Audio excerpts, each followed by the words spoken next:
For today's episode, bago tayo mag-camping, ay binisita muna tayo ng ating kaibigan na si Sep TV sa Alitaptap Base Camp. Kamusta bro? At ang next destination natin para mag-camping ay sa Aritao, Nueva Vizcaya.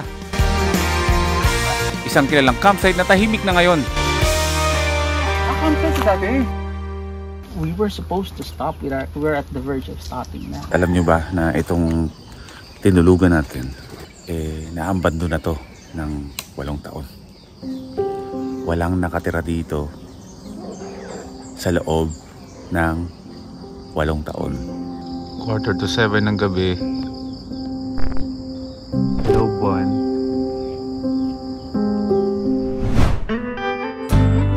And welcome back to another episode. Thank you. Bagay sa'yo yung sombrero ni Tito. Dahil birthday ni Tito, ay nagpabili ang tita ng pandagdag ng handa para kay Tito. Tapos tinapa, syempre gulay, tinapay and everything. At syempre, bumili ako ng regalo para kay Tito. Wow! Hindi naman siya mamahalin, pero at least diba? It's the thought that counts. Yes! Waton! Napakahalagang araw para sa tatay namin dito sa Nueva Vizcaya. Hindi kasi siya yung regalo mo kay Tito. Sinuot agad. Kailangan merong basbas. Pero matutuwa si Tito niyan sa'yo. Oo, matutuwa si Tito. Simple pa birthday lang. Diba? Mahilig naman siya sa sombrero, tsaka siya, no? Oh, Lakers. Mahilig din yan sa basketball. Oh, Los Angeles, Pampanga Lakers. Mga simpleng bagay na makapagbigay tayo ng kaligayahan. Siyempre, si Tito tsaka si Tita, tinanggap tayo ng buong loob dito sa Nueva Vizcaya, diba? So, hindi man sila mag-celebrate ng bonggang-bongga, at least tayo meron tayong gifting kay Tito. Kahit simple lang ba? Hindi naman lahat ng regalo ay kailangan mahal. Ang importante, ang regalo ay nanggagaling sa puso. Kasi dati hindi ako marunong mag-appreciate ng mga bagay-bagay. Gusto ko lagi yung mga bongga-bongga. Hindi ako marunong mag-appreciate ng maliliit na bagay na binibigay sa akin. Pero ngayon, mas pinapahalagahan ko, mas tinitignan ko ng importansya yung mga simpleng bagay, o kahit nga hindi bagay yung effort lang ng isang tao para sa akin or sa atin, malaking bagay na yun. Hindi lagi tungkol sa pera, hindi lagi tungkol sa bagay-bagay, hindi sa effort din ba?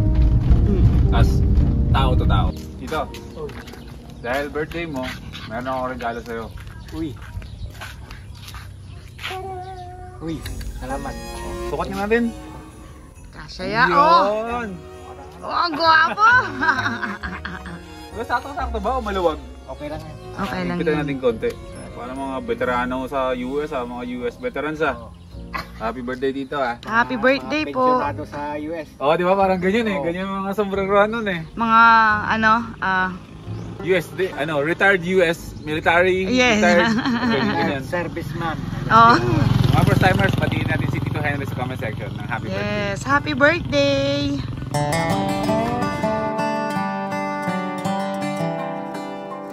Hello, ano yung pinaggagawa mo dyan? Anong niluluto mo dyan? Si Xiao yan.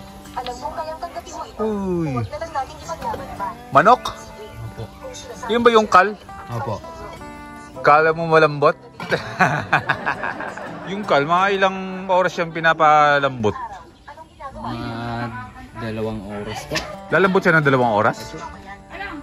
May Sprite naman kasi po. Okay. Sprite pala ang sikreto. Opo. Ito naman ay inihaw na tilapia. Kasi dati, nung nagluto kami ng kal, inabot kami ng 10 oras yata, matigas pa rin. So, sikreto pala sa pagpapalambot ng kal, Sprite pala ang sikreto para lumambot agad yung manok. Tito, marami ka bang bisita?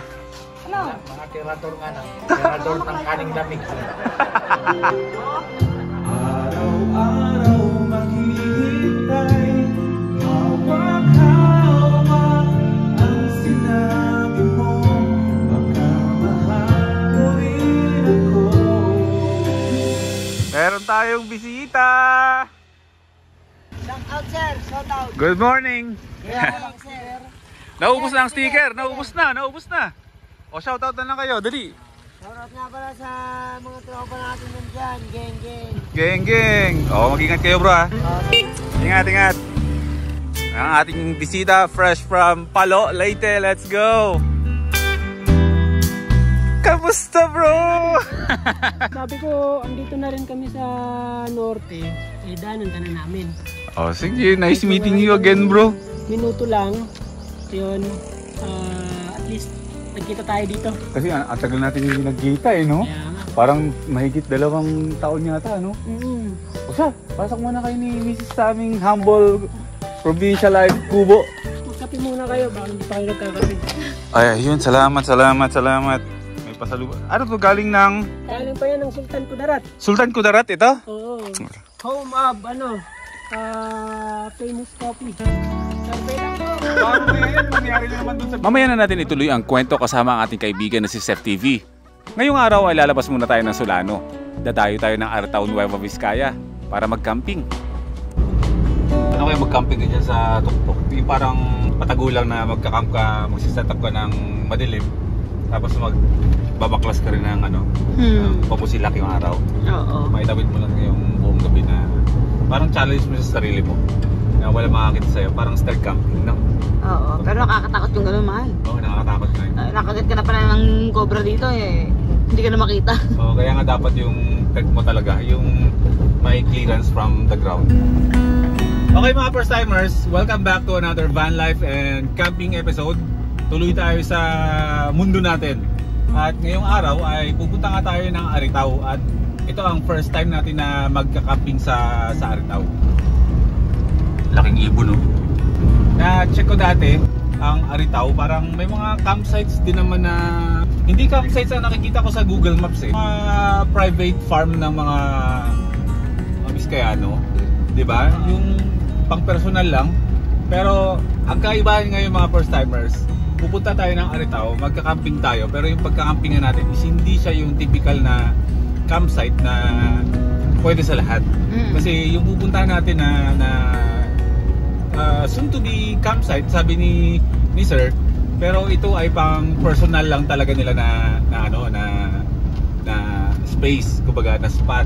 Ngayon pupunta tayo sa lugar nila para mag-camping sa private property nila. So kakaiba to kasi hindi natin alam kung anong itsura ng lugar, kung paano ba tayo pupwesto, may space ba tayo para sa camper van o magte-tent ba tayo, o tignan natin. No? At nung malapit na kami dun sa spot, sinalubong na tayo ng may-ari. Ayun na yung naka-ATV. Isang first timer na sobrang tagal nang nanonood at sumusuporta sa atin. O sige. Pero yung mga kaibigan natin, lahat ng kaibigan natin, mayroon mga ATV, no, kapag may sariling mga lupain. Sila na tulad natin na taga Maynila, tapos nagkaroon ng interest dito sa Vizcaya kasi nga maganda ang Vizcaya, di ba? Kung pagkakaroon yung naramdaman natin noon, nung first time nating mapadpad ng Vizcaya, na in love tayo sa lugar, ganun din yung sa kanila. Kaya sabi sa akin ni Sir Jesse, pareho tayo ng na in love tayo sa Vizcaya. Pinagkita yung mga kabundukan, no? Oo, ganda. Ito rin na sa highway. Oo. May parang ito na. Ito na nga yun, mahal. Ito na. May swimming pool pa. Ito na yun. Ito na yan. Pero, Kuya, walang ilog dito? Sa baba. Pero tuyo ngayon. Ay, tuyo. Pero mayroon dyan yung parang batis. silipin muna natin. Ang ganda naman. Ako ay namangha sa farmhouse nila. Ilang taon pa lang nang naging sa kanila ito. Doon pwede maglagay ng tent. Doon pwede mag-tent. Dito. At habang naghahanap kami kung saan kami pwedeng pumwesto, nakipagkwentuhan muna ako kay Bro Jess. Ano siya? Talagang farmhouse siya, bro. Talaga. Farmhouse na... Actually, ang dami mo pwedeng gawin. Pwede ka mag-alaga ng mga hayop, manok, ganyan-ganyan. Tapos may mga spots ka na pwede mong paggawa ng mga kubo. At yung sinasabi mo na A-frame? Ayun ang gawin ko A-frame. Ayan, nakatayo na. Parang yung alitap-tap din kasi mahirap dito sa atin, maraming anay. Kaya yung alitap-tap, ganun din ang ginawa nila, bakal yung Bakal. Oh. At nagulat ako na dati pala itong campsite. Yan, malapad kasi yan. Campsite ko dati? Hindi, parang private, ganun. Oh, private campsite. Oo. Pero balak mo, wala kang planong gawing campsite kasi ang dami pwedeng pagpitcha ng ano. Ang gusto ko talaga dito, yung campsite na halimbawa, parang sumusunod ako sa iyo eh, yung nagpunta ako ng Humming Farm. Yung ganun lang, yung light, yung pagka wala kang mapuntahan, punta tayo doon sa Kubkuban. Kubkuban ang tawag nito, nandito sa Google, ano ito. Kubkuban. Sabihin natin campsite na hindi talaga sobrang feel na hindi siya masyadong commercialized. Hindi pa kami tapos sa kwentuhan, nararamdaman ko na ang laki ng pangarap niya at gusto niyang gawin para dito sa campsite na to. Ngayon, syempre, itong lugar, this is so precious kasi parang ang ganda niyang campsite, nga malapit sa kalsada. Accessible, maganda daanan May kuryente, may tubig. Tahimik, oo. Tapos may mga kapitbahay. Ang kapitbahay ko dito, mga friends din natin, yung mga igurot dito. So dati pala itong campsite, mga first timers, na parang balak na buhayin ni Bro Jess. Why not, bro? So supportahan ka namin. Maraming mga campers na mga first timers. Pero alam niyo ba, ilang araw bago tayo napunta dito, ay nag-iisip na mag-asawa na bitawan na itong lugar na ito. We were supposed to stop. We're at the verge of stopping na. Kasi, yun nga, iniisip namin, what are we going to do with it? Tapos, nagiging emotional ka. Mamaya pagkukwentuhan tayo off-cam. Para ma-relieve yan. Mukhang mabigat yan Ayan. Tapos, nag-pray talaga ako. Ang bilis. Yun nga yan, ang gabi. I was just joking around. Nag-reply ako. Specifically, yun, pinag-uusapan namin the day before ng wife ko. Sabi ko, what are you going to do with it? Kasi nga, the reason ayaw namin i-give up, kasi baka maging siya, yung parang real estate, tirahan lang ng bahay. Mawala yung ganitong vibe niya. So, that's what we're trying to protect talaga. I-save natin. Totoo naman kasi na hindi naman talaga kasi madali. Ang sarap pag mag-imagine Okay, lista natin oh my God. Lumalim ang kwentuhan at doon namin nalaman na magka-schoolmate pala kami at pareho kami taga Valenzuela. Valenzuela ka. Kaya ang kababata ko yung si Big Jom. Si Billy. Jumbo. Alam ko yung si Mayor TV niya yung si Omar eh. Omar. Parang schoolmate yata kami ng PCTR dati sa Valenzuela. Doon din ako nag-aaral. St. Louis, Valenzuela. Schoolmate pala tayo. O nagtataka kayo kung bakit kanina sa simula ng kanta, ng vlog kumakanta ako. Kasi sa St. Louis, Valenzuela, ako ay member ng choir. Hindi yan joke, totoo yan. At dahil nga susubukan natin mag-camping dito, kayo po si Kuya Jerry. Hello po. Si Prisha, sinimula ng paghahanda ng pagkain.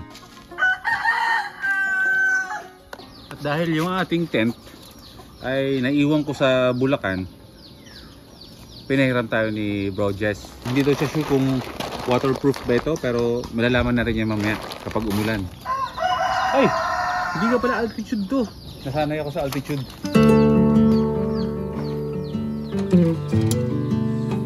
Naitik. Maliban sa tent, ay pinahiram tayo ni Bro Jess ng gulok. Ano ba tawag dito? Sa amin dito sa Aklan, sanduko ang tawag namin dito. Ano ba tawag dito sa Tagalog? Itak. Itak or gulok. Familiar yung itsura nitong itak. Parang gawa ng ifugao blades. Kung hindi ako nagkakamali o kahawig lang. Kung sakali meron tayong mga gustong putol-putulin mamaya. Kasi mamayang gabi ay magbo-bonfire tayo. At bago magluto, kailangan muna namin maligo at maglagay ng off lotion. Dahil marami daw niknik dito. Maliit yun na insekto na hindi mo halos makita. Pero kapag kinagat ka, talagang mamamandal ka, magbubukol-bukol ng makati na mahapdi. Tapos lumalala yung hapdi at katinon kapag paggabi.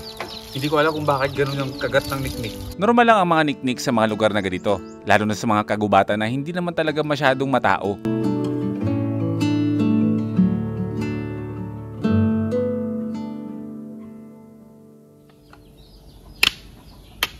Mahal. Ano ginagawa mo dyan? Gagawa lang tayo ng stand ng ilaw natin kasi nga semento yung sahig natin.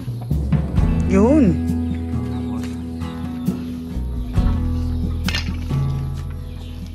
Ayun. Ito tayo mamayang gabi. Sana na-charge lahat yan.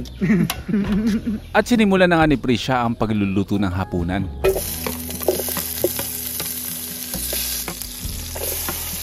Anong lulutuin natin? Adobo. Baboy. Lagyan natin ng pako. Panguko.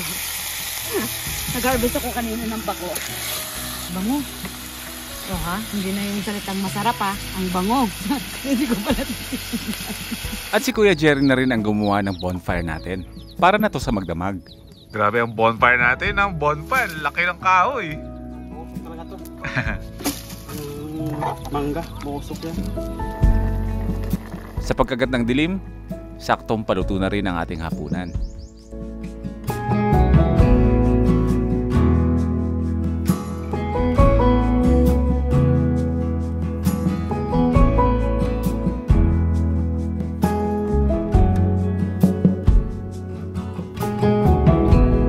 Isa-isa ko na rin binuksan ang mga ilaw.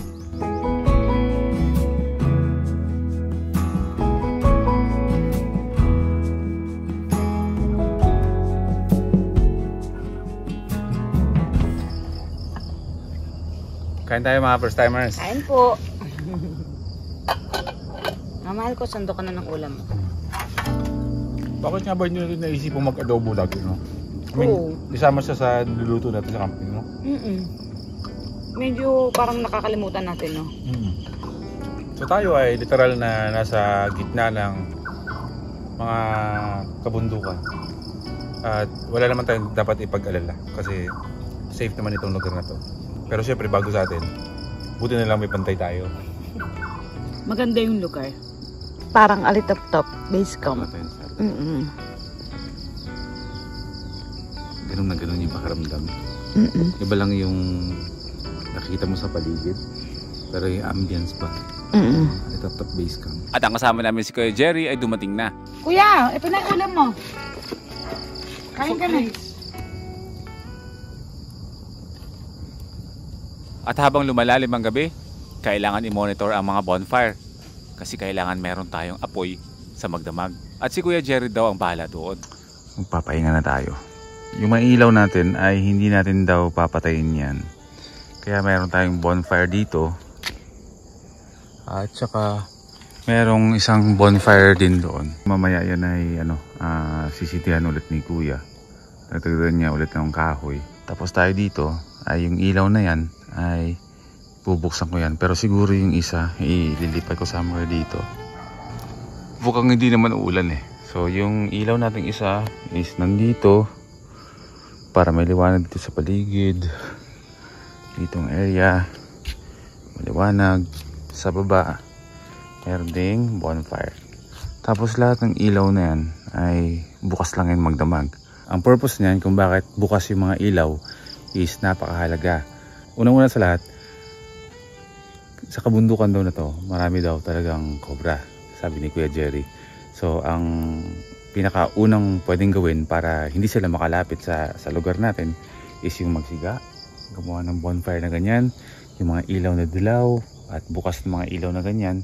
Kapag meron sila nakikita liwanag all throughout the night, hindi yan sila lalapit kasi takot sila sa ilaw, sa liwanag. So matutulog tayong bukas na bukas lang lahat ng mga ilaw for safety para dun sa mga cobra. Kahit daw si Kuya Jerry pag natutulog siya dito, kahit mag-isa siya, magdamag yan, bukas daw talaga yung ilaw niya, hindi siya nagpapatay. At dahil kampante naman na tayo sa ating seguridad, ay oras na para magpahinga. Ayan. Tutulog na kami. Sana wag umulan. Good night.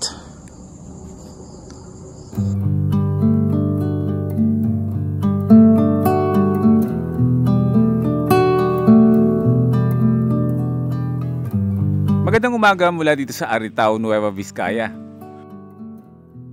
Tulad din ng mga experience natin sa ibang campsite, payapa at nakapagpahinga kami ng maayos. Morning. Manok everywhere. Ginigising na tayo ng mga manoks. Good morning, first timers. Yan ang alarm clock ng mga probinsyano. Manok. Hindi naman umulan. Ganda naman ang panahon. Malamig. Wala namang cobra.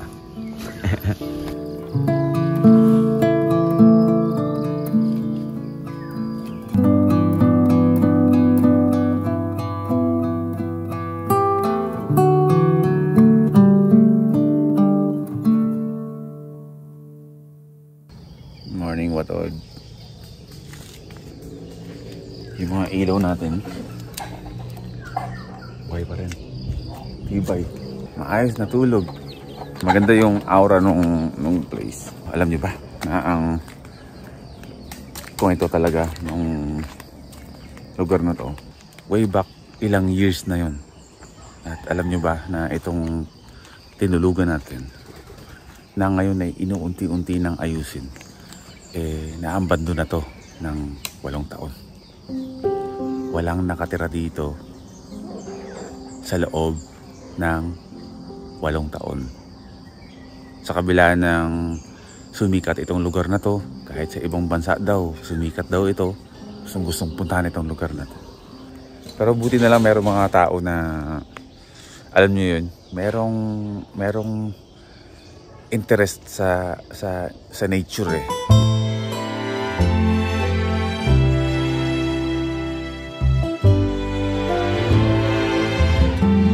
Bibihira lang yung mga taong merong pusong ganun, na merong nakikitang maganda para sa future ng isang lugar na naabandonan na siya ng ilang taon.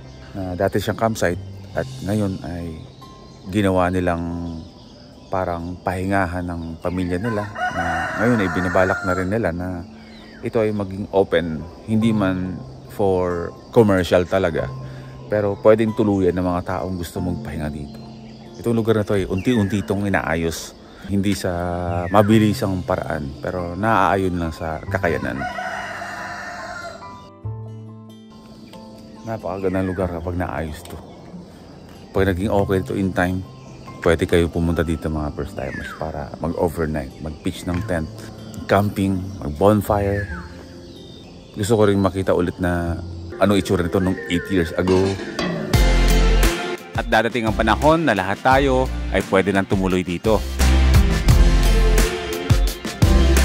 Back to Alitaptap Base Camp at ituloy na natin ang kwento kasama ang ating kaibigan na si Seth TV. Nang dito ulit?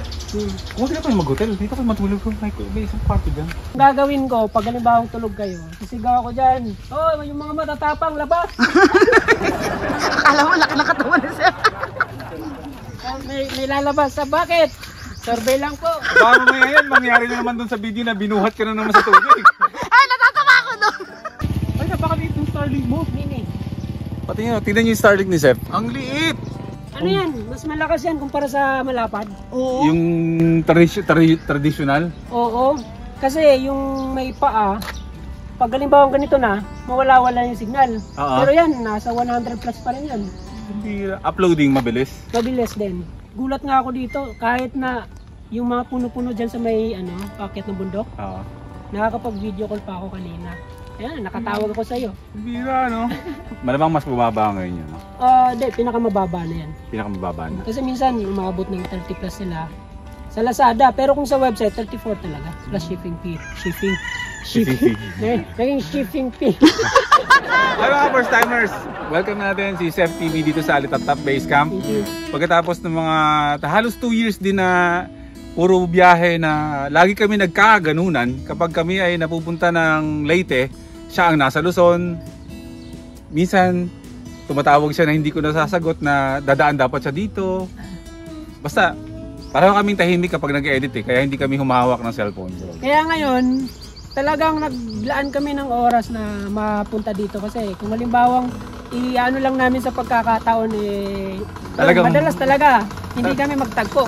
Chef, bakit parang ganito tayo palagi? Parang hindi lagi nagko-cross yung landas natin, pero maraming salamat bro sa effort ng pagpunta dito, pagbisita sa amin. Sobrang appreciated namin yan. Siyempre, kukunti na nga lang kaibigan namin. Dapat talaga pinupuntahan. At kayo ay welcome naman dito bro, anytime ha. Dumaan kayo dito. Kahit wag na nga kayo andito lang naman kami. Kunwari babiyahe ulit kayo ng pa-up north. Wala na sabi-sabi. Park kayo dito at makituloy dyan. Anytime welcome kayo dito. Para makatipid-tipid din kasi hinirang ka as the most expensive content creation award sa Seth TV. Kaya walang naipon kasi the most expensive travel. Madam, thank you. Pass out na kayo. Mag-iingat tayo ha. Hindi ko alam kung saan tayo magkikita sa susunod. Hindi, pag nagawi ka ng Leyte, sabihan mo lang din kami kasi kahit wala kami doon, pwede ka namang tumuloy doon sa maliit na farm namin. Ay, ganun din. Anytime din, pwede din kayong tumuloy dito sa maliit naming kubo. Pagbalik natin dito, kahit wala sila, titingnan natin yung bahay. Oo, pwede. Andun lang tita ko, pwede nyo sabihin. May tatawag sa kanila. May magnanakaw. Hello, Dorothy, may umakyat sa pader nyo. Naka-Hilux. Pero pababa na kayo ng Visayas. Pauwi na. Mag-ingat sa ka. Makarating ka kayo ng Leyte. Namimiss ko na rin ang Visayas talaga, pero magkikita-kita tayo dyan. Yun. Sige. Madaming pwedeng content nun. Oo. Lalo na ngayon. At lalo na ngayon, meron na palang kubong nag-aantay sa atin. Pero pwede tirahan.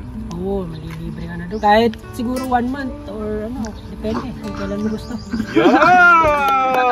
Tagal na tayo sa Visayas, hindi lang natin dadaanan. Madam, maraming salamat po. Salamat. Maraming salamat ha. Sap, ingat ah. Oo, thank you. Palitan ng cup. Hindi siya ganun kamahal pero mahal na mahal ko to. Ayan, salamat bro ha. Bitin man ng kwentuhan, pero pagdating ng araw, magkakasama rin kaming ulit. O siya, ingat kayo! Ingat, ingat!